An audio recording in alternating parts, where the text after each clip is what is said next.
A very good morning to all of you. So today we are going to understand one more biasing circuit, and that is the emitter bias circuit.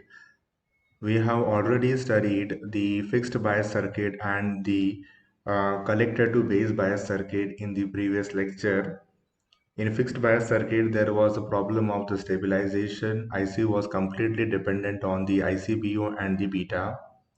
If you are varying the ICBO, then that is going to cause the variation in the IC. Now, this problem of the stabilization was solved in the collector to base bias circuit, but the collector to base bias circuit was dealing with some different problem, and that problem is of the negative voltage feedback.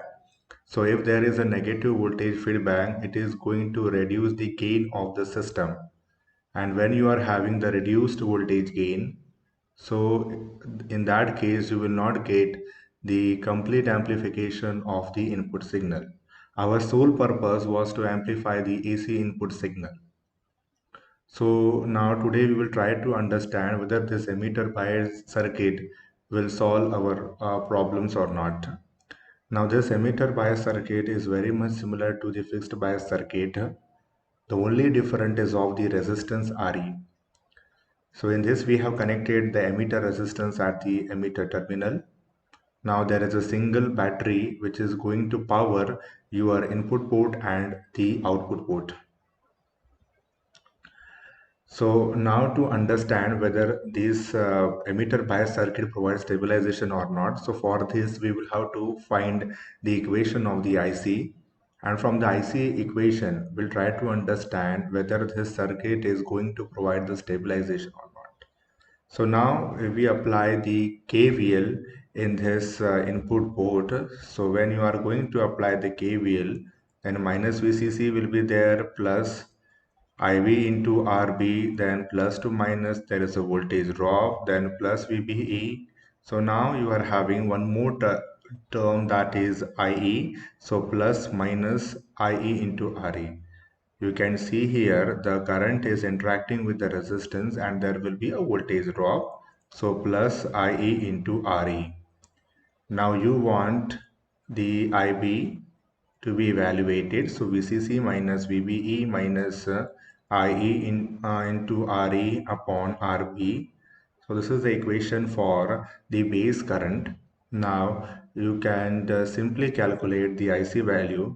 Now what is the IC value? IC value will be equals to beta into IB plus 1 plus beta into ICBO. Now you know that in the common emitter configuration, this ICBO can be this 1 plus beta ICBO can be replaced by ICEO. So now we will try to understand the variations of the ICBO. Now let us assume that you have increased the temperature. So when you have increased the temperature of the transistor, it means that you have the light is fall on the transistor, and because of that there is an increase in the minority charge carriers. So when the minority charge carriers increases, it will increase the ICBO value, and when the ICBO value will get increased, it will increase the ICEO, and ICEO will in turn increases the collector current value. So now your IC has increased. Now you know one more equation, that is IE will be equals to IB plus IC. Now this is the most fundamental equation for any transistor, or you can say for any configuration. So now in this equation, IE is the summation of the base current and the collector current. The base current value will be in microamperes, so you can easily neglect your base current value. In that case, IE is nearly equal to the IC. So we can say that for this circuit, IC value will be equals to IE. So now when the IC value will be increased, so what is going to happen? Your IE will be increased from this equation. Just now we have derived that IC is nearly equal to IC. Why? Because base current will be in microamperes. So when IE value will be increased, you can see this term is going to increase, that IERE drop is going to rise. So when IERE drop is going to rise and this term is having the negative sign, it means that your base current will reduce. And when the base current will reduce, then it will immediately reduce your collector current. So you can see here there is a check for the temperature variation. Even your temperature is varying, your collector current is not increasing. There is no possibility of any thermal runaway. So you can simply have the check over your temperature variation. It means that IC value will remain constant even if your temperature is varying. So this is the first requirement which we have satisfied. Sorry, this is the second requirement. The first requirement was that the operating point should be selected at the middle of the DC load line. And the second requirement was the IC should be independent of the temperature variations. So now we will try to see the next requirement, that is IC should be independent of beta. And for that we will have to calculate the coordinates of the operating point. Now what are the coordinates of the operating point? The IC and the VCE. They are the coordinates of the operating point. So now we will find the coordinates of the operating point in order to understand whether the IC is independent of the beta or not. So to calculate the operating point, we will have to find the coordinates. And what are the coordinates? IC and the VCE. So to find the IC, first you will have to find the IB, and for finding the base current, you will have to apply the KVL in the input port. So when you have applied a KVL, it means VCC minus IB into RB, then minus VBE, then you can see minus IE into RE. Now in this case, one more extra term which is coming, that is IE into RE. You can replace IE by the fundamental equation, that is IB plus IC. So now IC can be again be replaced by beta into IB. So that will be IB into 1 plus beta. So VCC minus IB into RB minus VBE minus IB into 1 plus beta into RE. So now we have got this base current equation. IB will be equal to VCC minus VBE upon this value. Now similarly, you can evaluate the collector current value. IC will be equal to beta into IB. So this will be our first equation. Now similarly, you can evaluate the output section, output voltage value, and output voltage value will be VCE. So in this case, VCC minus ICRC minus VCE minus RERE will be equal to 0. If you apply the KVL, you will be arriving at this equation. So now in this equation, you are having two current, that is collector current and the emitter current. But these two current are almost similar, or you can say equivalent. So IE will be equal to IB plus IC. So you can see here from this equation, IB value will be in microampere. So you can replace this IE by IC. So now you are having only one current in this equation, that is the IC value. So VCC minus IC into RC plus RE. So this will be your VCE value. But our focus will be on the IC value only. Now IC will be equal to beta into VCC minus VBE upon RB plus beta plus 1 into RE.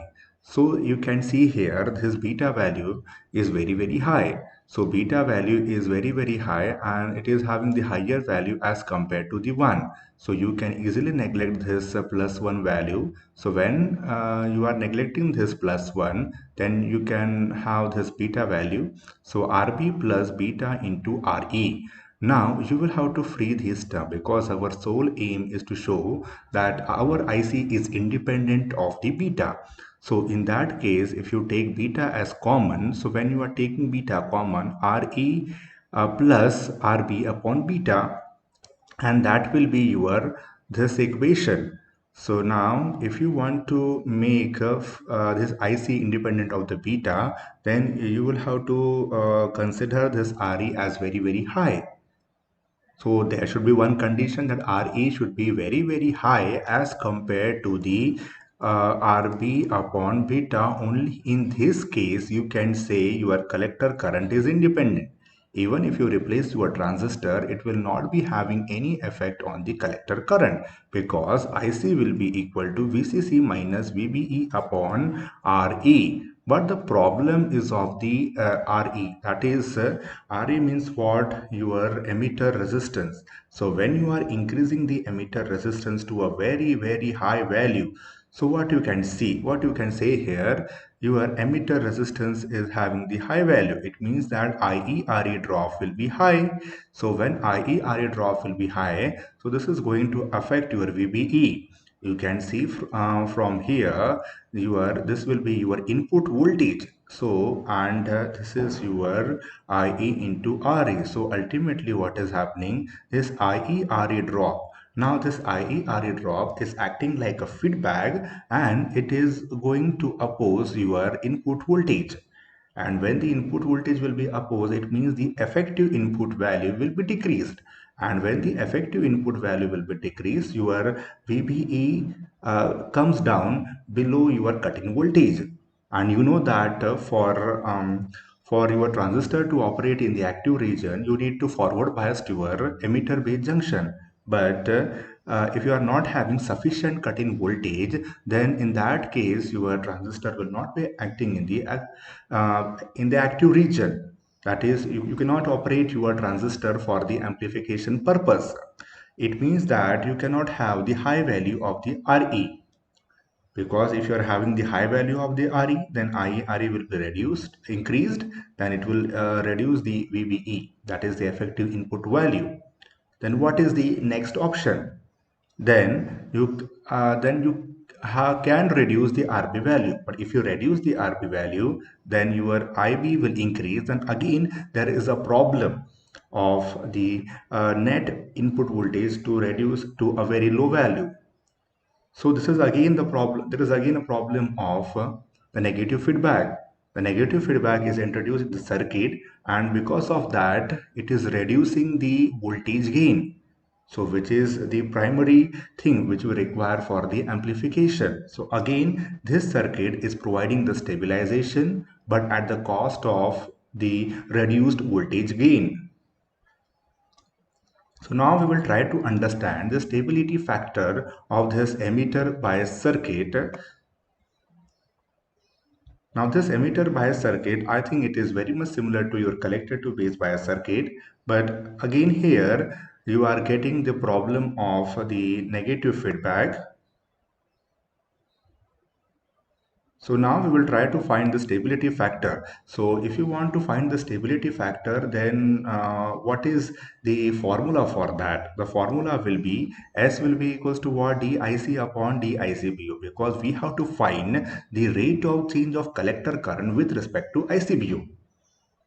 Three requirements are there for a biasing circuit. The first requirement is that operating point should be located at the middle of the DC load line for faithful amplification. And IC should not deter. IC should be independent of the beta and temperature variations. The most critical factor is ICBO only. So we will see that. So for that, you will have to follow certain steps. Either you can go with that method. That in that method, you will have to first find your IB value, then find the IC value, and then differentiate the entire equation with respect to DIC. And the second technique was to go with the generalized equation of the stability factor, which we have derived in the previous lectures. So the step 1 is to find the base current value. So again here you will have to apply the KVL. So when you have applied a KVL, so it means VCC minus IB into RB minus VBE, you have replaced this IE by IB plus IC. Now this VCC minus IB into RB plus RB, these two terms are having one thing in common, that is IB, then minus VBE minus IC into RE. So now you can have the equation IB will be equal to VCC minus VBE minus IC into RE upon RB plus RE.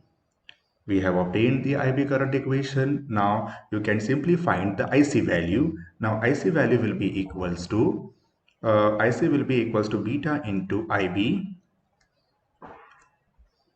So here IC will be equals to beta into IB plus 1 plus beta into ICBO. We want ICBO in that equation. Only then we'll be able to find the stability factor, otherwise not. So IC will be equals to beta into this entire equation plus 1 plus beta into ICBO. Now you differentiate the entire equation with respect to DIC. So when you are, so I'm writing here, so when you are differentiating, that is DIC upon DIC. Now in this case, you have assumed beta as a constant, VBE as a constant. So beta upon RB plus RA will come out, and then you have to differentiate this term, that is VCC minus VBE minus IC into RE, and this will be 1 plus beta into DICBO upon DIC. Now what is this term? This will be 1 plus beta into 1 upon S. So now concentrate on this equation. This VCC is a supply, that is a zero value. VBE is a constant value, and this minus IC into, so IC will come out. So IC will be DIC upon DIC, and RE will come out. So your equation will be beta upon RB plus RE into minus RE. So this will be your equation. So 1 equal to. So now if you solve this equation, then you are going to get the value of the stability factor, and that will be S will be equal to this value. Now similarly, you can calculate your stability factor from the generalized equation, and what is generalized equation? S will be equals to beta plus 1 upon 1 minus beta into dIB upon DIC.